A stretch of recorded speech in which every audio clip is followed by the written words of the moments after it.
Hey, Skift listeners, hear about the latest trends in the travel industry with the Brand USA Talks Travel podcast. Right now, listen to special live from IPW interviews featuring U.S. Travel's Jeff Freeman. DMOs are at the heartbeat of U.S. travel. Liz Bittner from Travel South. A lot of key gateway markets are back. LA Tourism's Adam Burke. We all win when we all partner together. Plus, Brand USA's Stacey Melman and Jackie Ennis with international travel trends and Chris Thompson's farewell finale. I'm Mark Lapidus. Join us for Brand USA Talks Travel on your favorite podcast platform.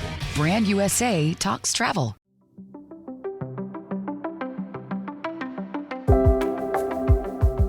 You're listening to the Skift podcast. As we look ahead to Skift Global Forum East in Dubai, happening this December 12th through the 14th, Skift founder and CEO Rafat Ali sits down with Middle East reporter Josh Corder and Skift Advisory Managing Director Joe Naaman to discuss a big picture view on growth and dynamics in the Middle East. For more information on how to attend or view Skift Global Forum East, visit live.skift.com. Enjoy the conversation.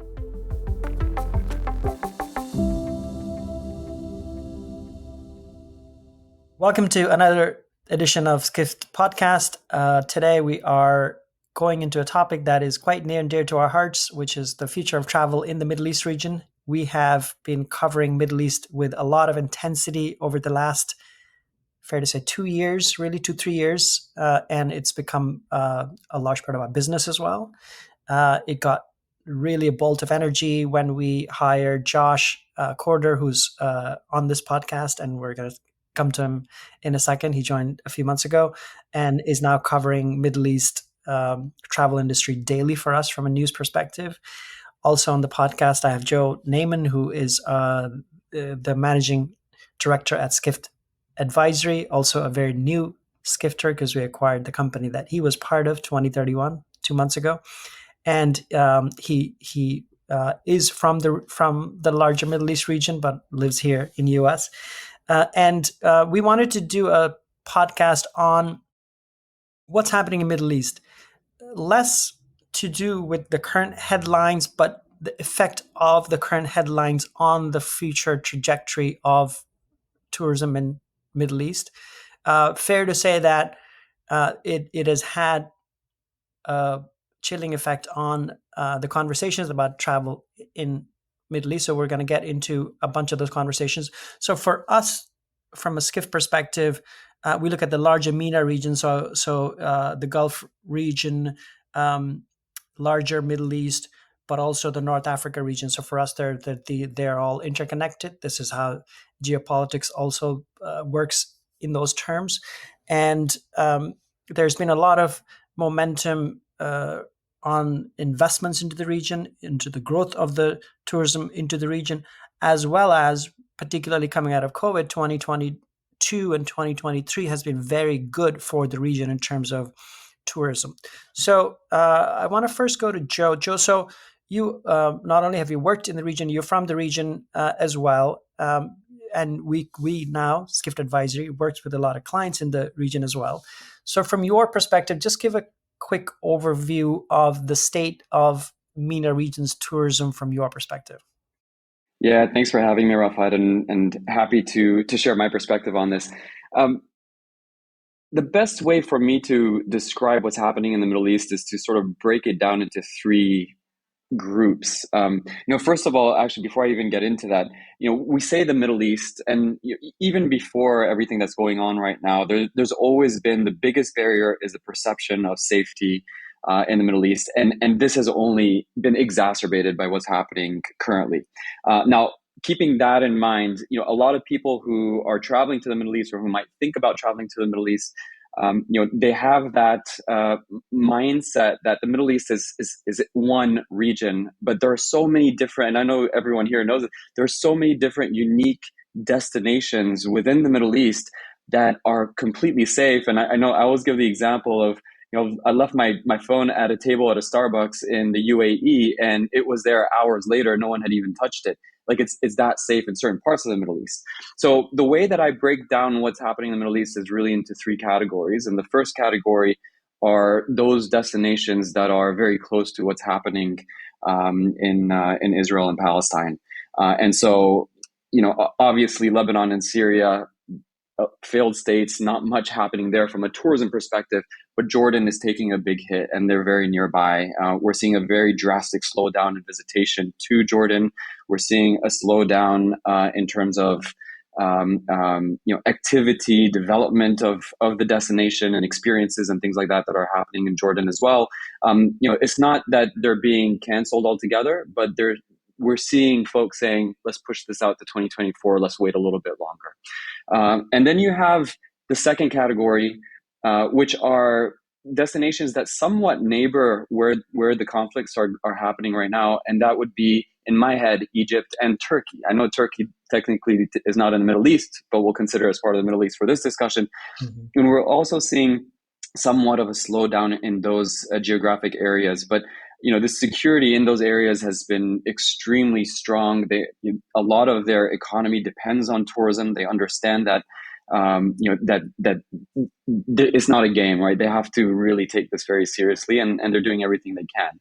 And then you have the third category, whether you're talking about some of the other North African countries like Morocco and Tunisia, or some of the Gulf states that are also being impacted because they're part of the Middle East, but not directly from a being so close to what's happening on the ground in Israel and Palestine. Now, all of that said, the other impact that we're seeing across the Middle East, even and especially in places where travel and tourism is the bread and butter of those economies, you can't just come out and be the whole, hospitality, smiley face person coming and welcoming people to your destination anymore, because there is this feeling that, that there is something, painful that's happening in the Middle East, but yet you need this industry, you need people to come. So across the Middle East, we're sort of seeing this dichotomy of folks who want to welcome, but at the same time have to have a little bit more of a serious face because of everything that's happening. Is very serious. So Josh, you live in Dubai. You've been living there for 5 years, maybe. Yep, correct. And have been covering the region and the rise, particularly of Dubai, of Abu Dhabi, of Qatar, of Saudi, all the investment going into it. You were at the Dubai Air Show last week, so which went on and had record orders. So from your sense on the ground, give a sense of where things are now. So, like you're saying, I've been in Dubai a little while now, and I've had family that have worked here on and off for 2 decades. So they've seen all sorts as well.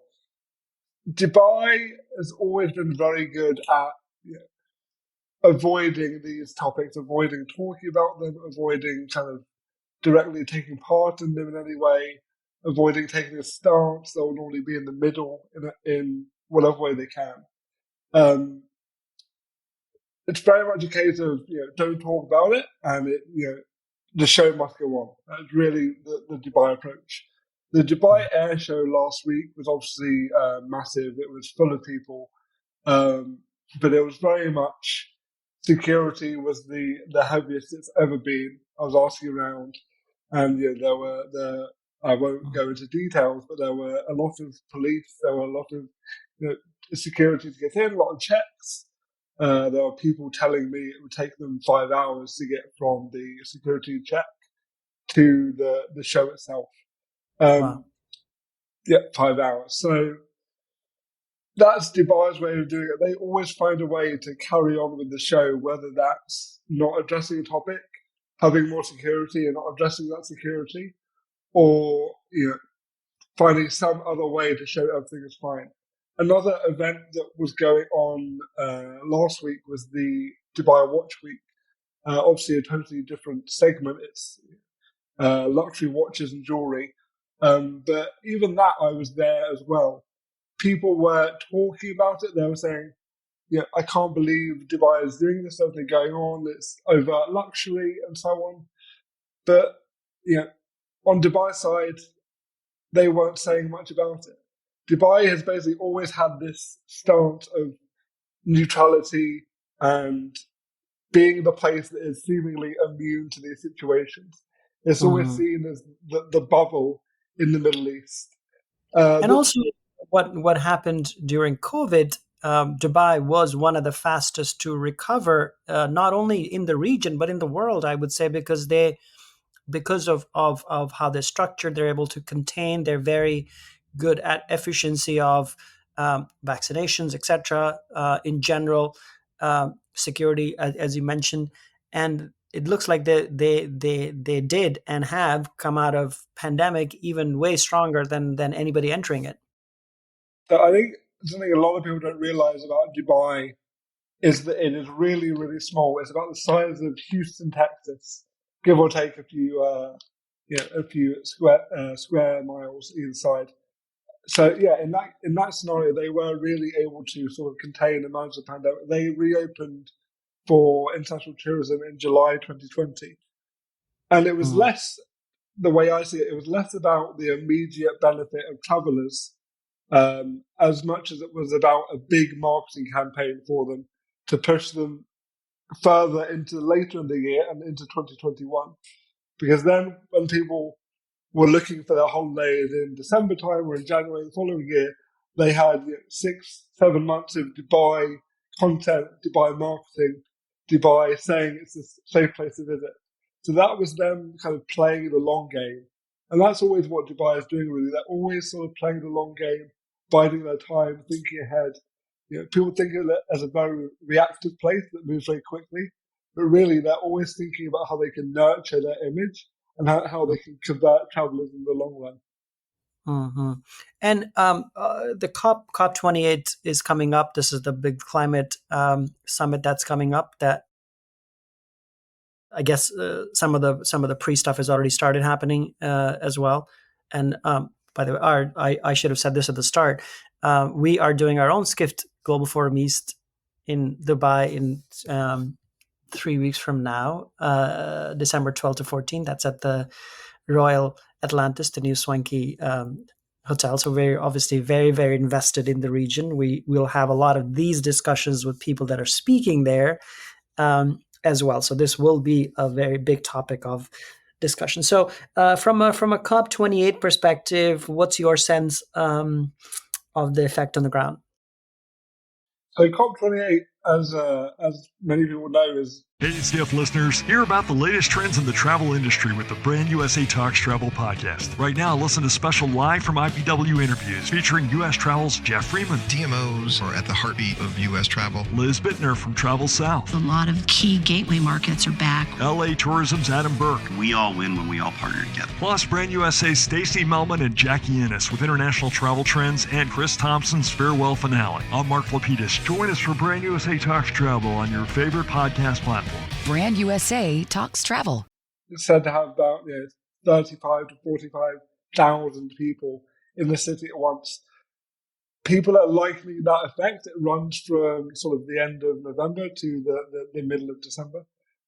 People are liking that to imagine Dubai on Christmas Eve or New Year's Eve or a public holiday for a several week period. So ADRs are through the roof. Occupancy rates, everyone is saying 90% or higher. And that's all from these corporate bookings. That's all from these delegations booking. So it's not necessarily that spending is going to increase that much around the city, but in terms of what looks good on the sheet of paper, Dubai can say that for this period, all of these delegates have their city completely full. But it's not going to have much of a leisure market impact.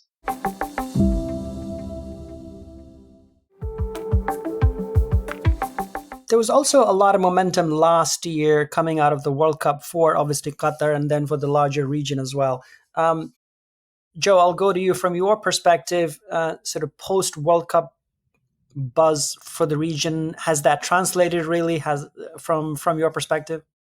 Yeah, it was interesting. We ran some research right after the World Cup last year, and it definitely has created some buzz for the region. But one of the destinations that it created the most buzz for was Morocco, because of how well the team did during the World Cup. So it was very interesting to see that sort of unexpected, blip in the data when it came to Morocco. But yeah, the World Cup certainly did improve people's perceptions of the region. the desire to come to the region, not in the longer term, but in the nearer term. And overall, it was very, very good for the region. And Morocco was having a record year, well, even leading into the World Cup, but also post-World Cup, they had a huge bump, partly as a result of that, until the earthquake hit earlier this year. And it looks like that they are well on their way to recovery. I'm guessing there's some cancellations as a result of this war happening, just because even though they're nowhere near this region, but that's the unfortunate part. In terms of so Josh, your perspective, this has been a year since the World Cup, I guess, started, because it finished a little later in December.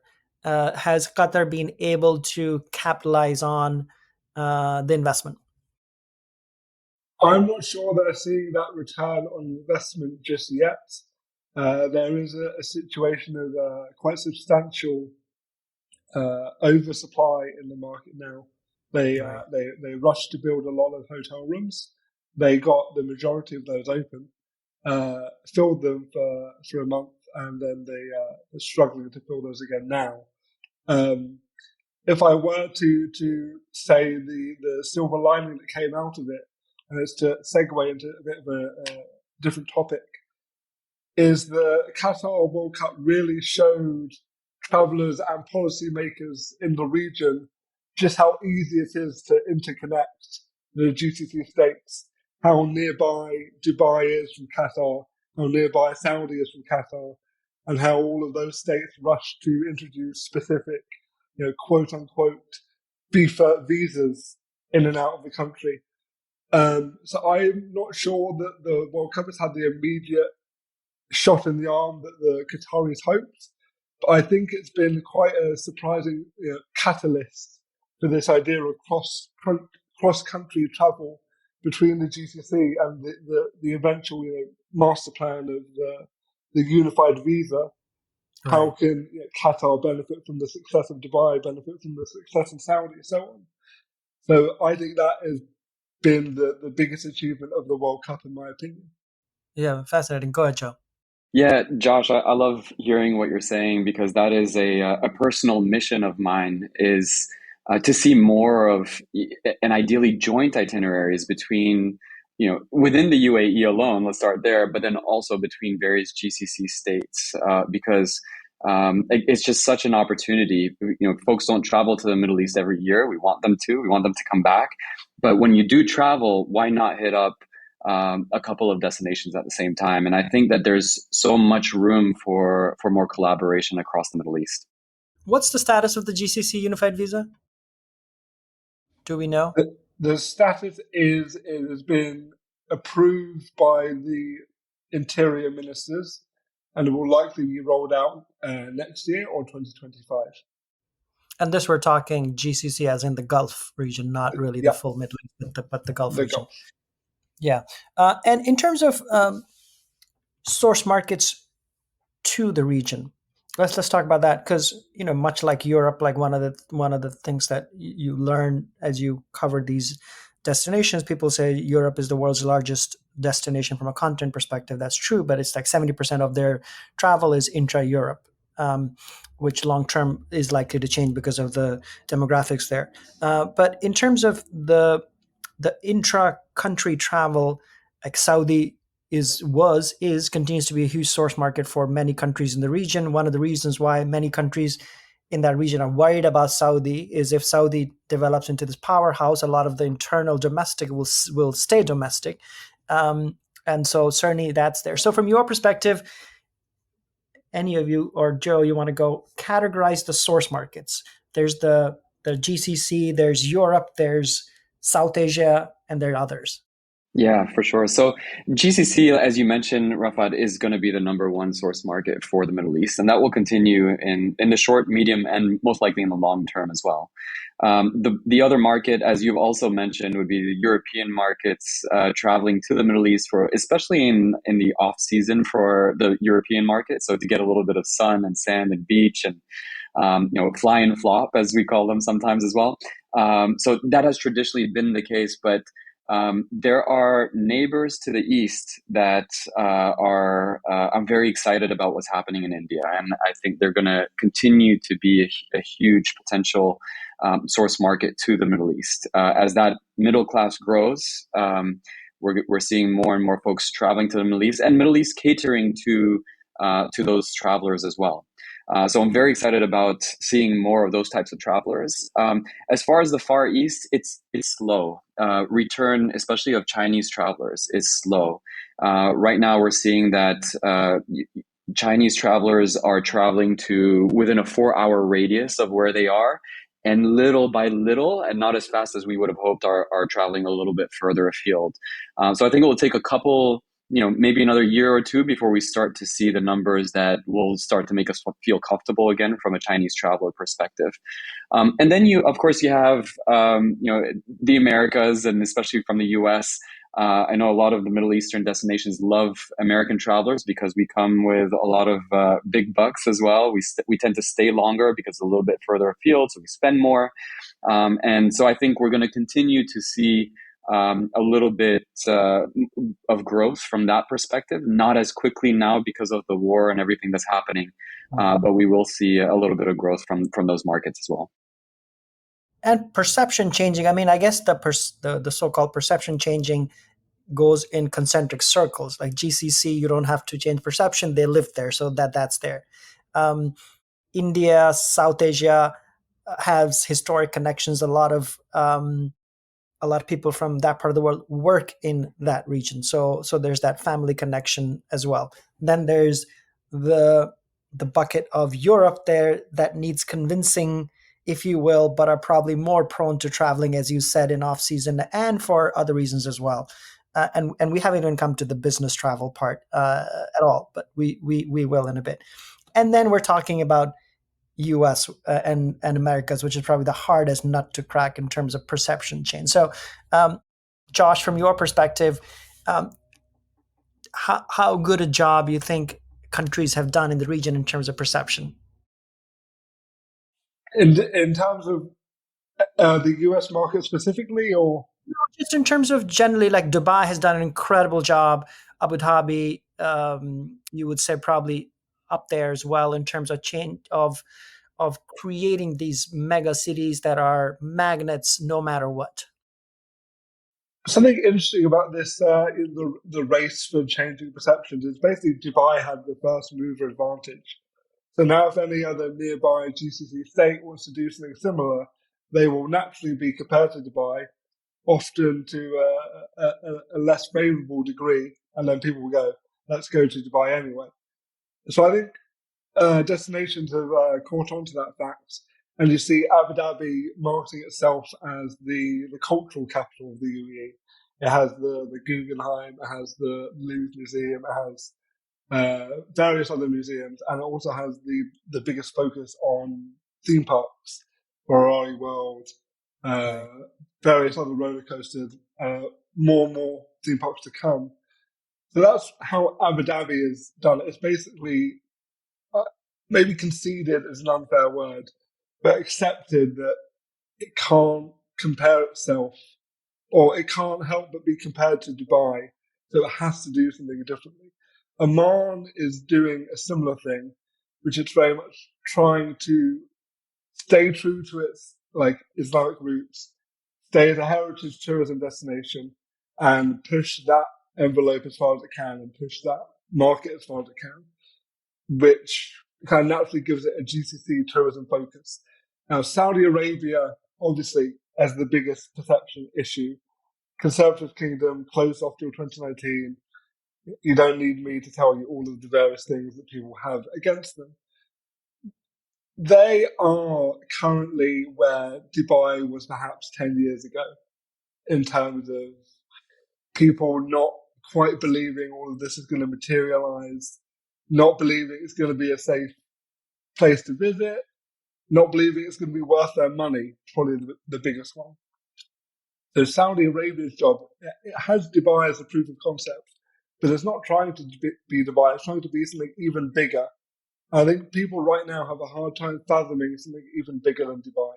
So I think Saudi still has a way to go before that happens. They need the domestic market to really embrace these new products they're doing and organically share those experiences with the rest of the world.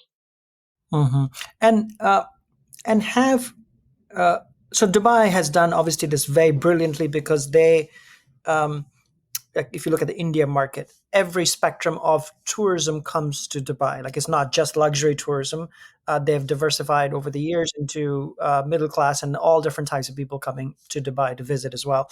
From a Saudi perspective, at least the one that you hear, Josh, as you speak to the two people in the ecosystem there, is the perception, the reality, the perception that I have sitting here is they're only focused on luxury travel because that's going to bring the biggest, not just money, but also reputation, prestige. Is that unfair?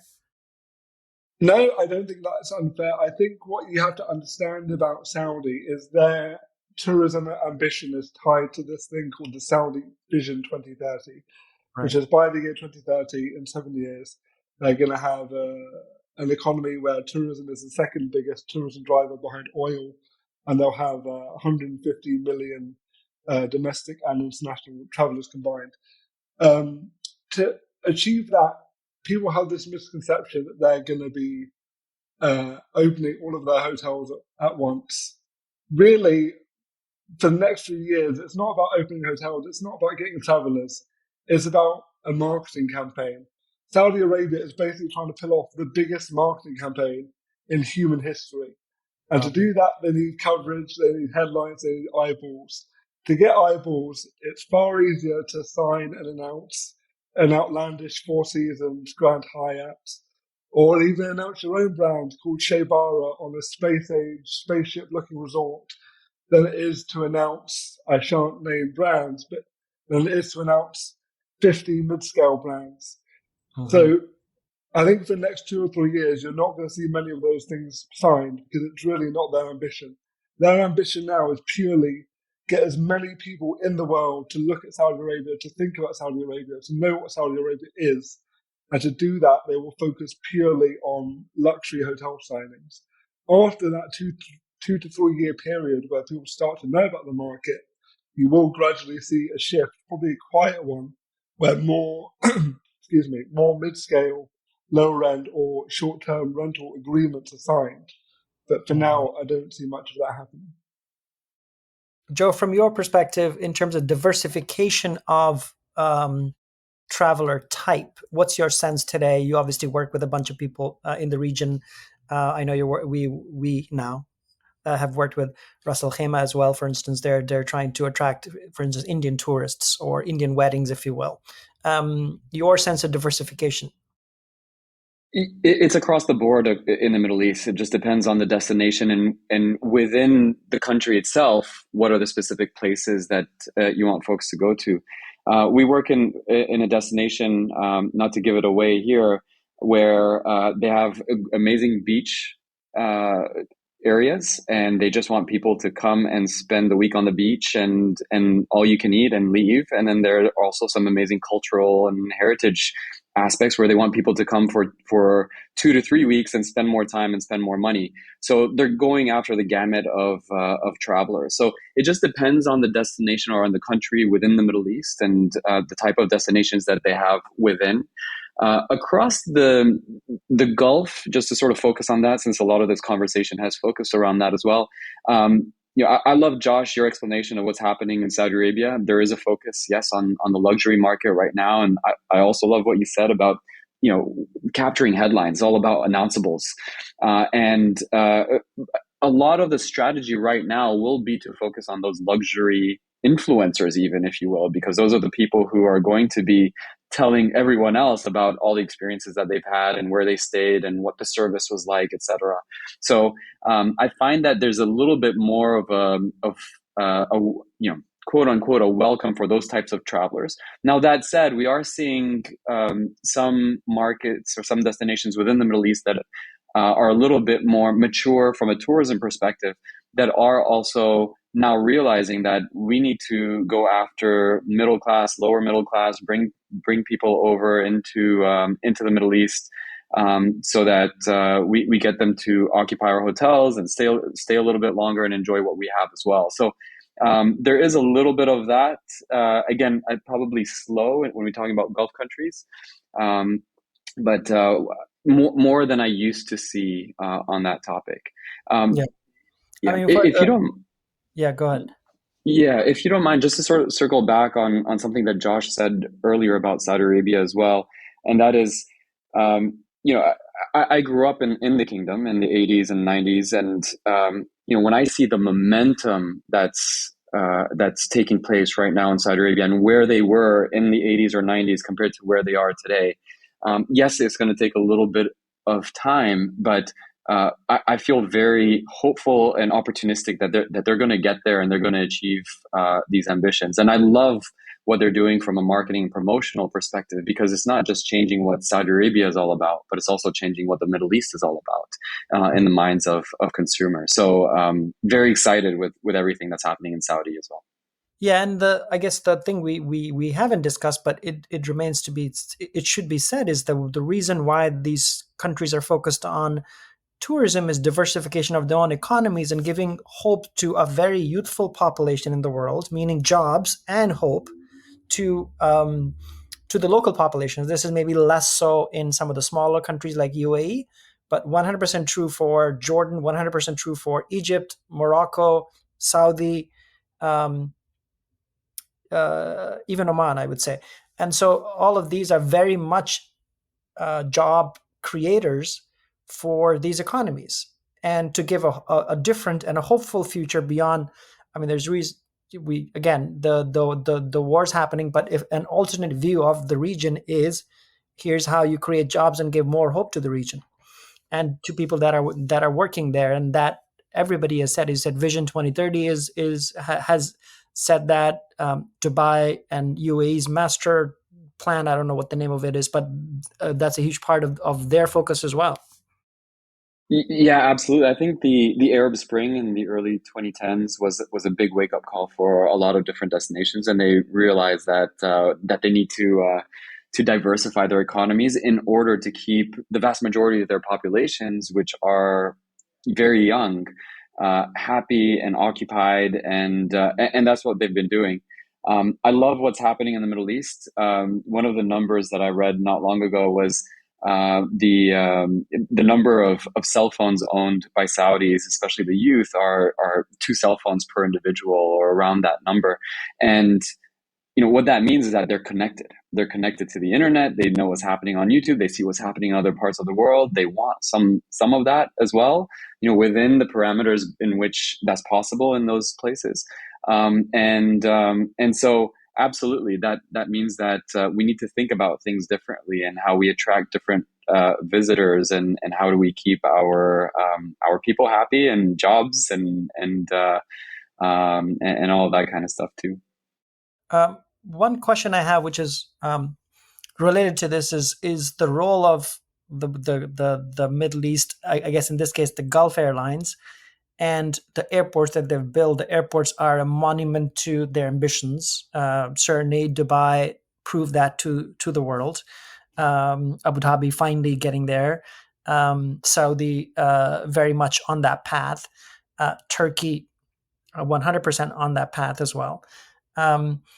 These are, I'm talking airports, but then also their flag carriers, and then the general competition among.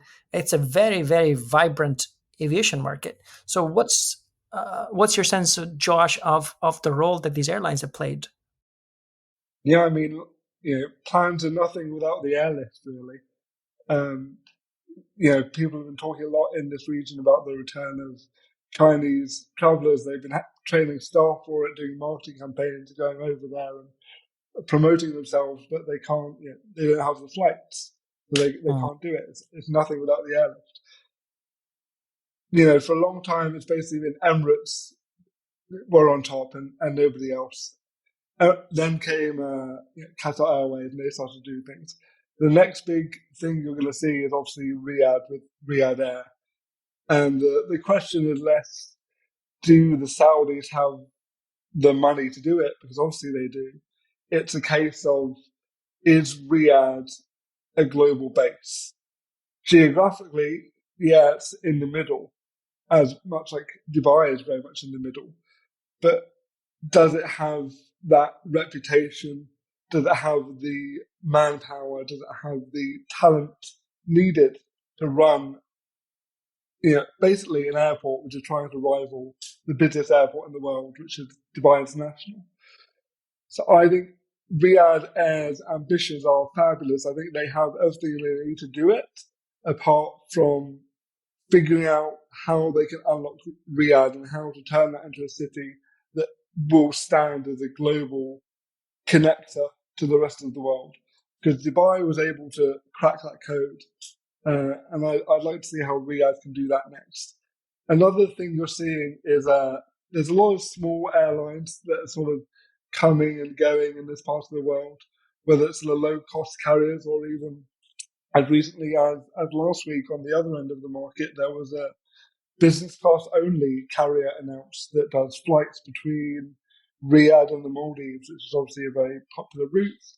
There's a lot of affluent Saudis that stay in the Maldives and similar locations.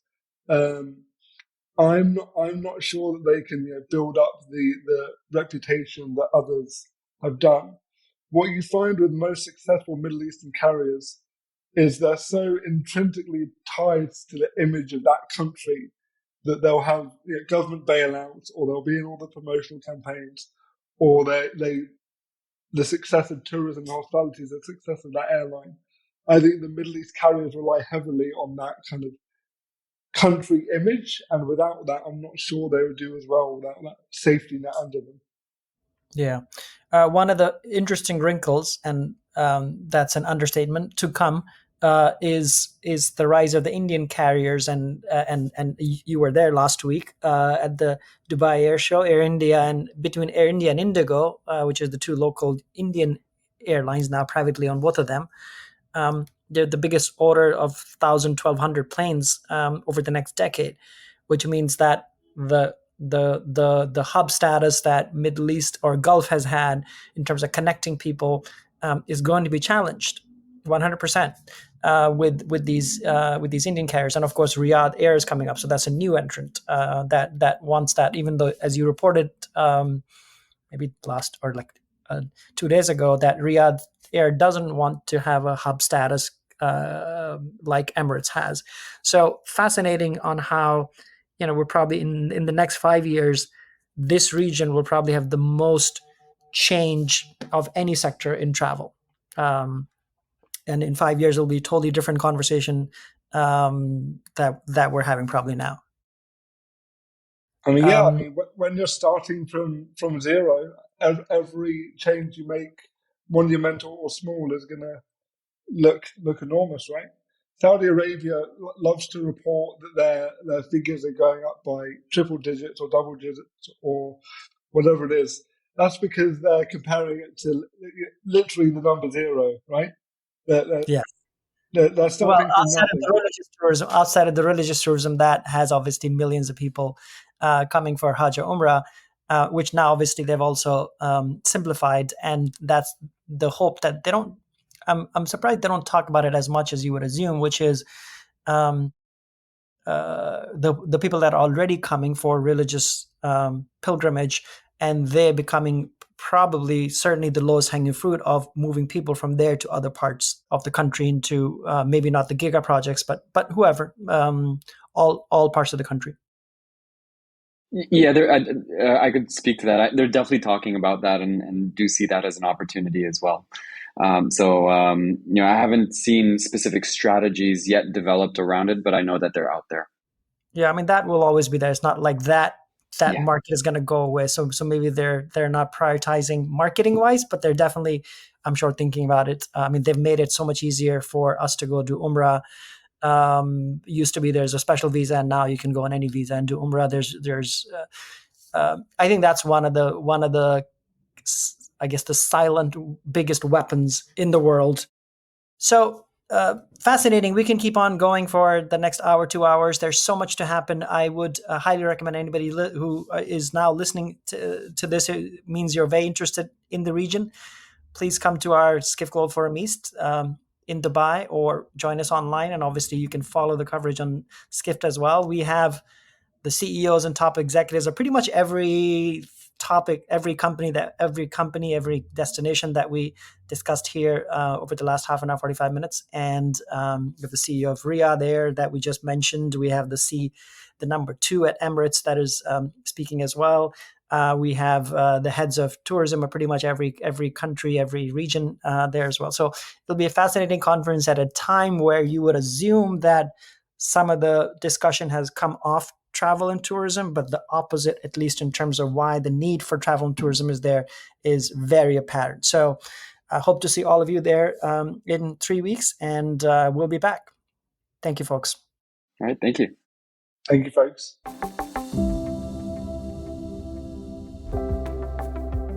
This has been the Skift Podcast. Thank you for listening.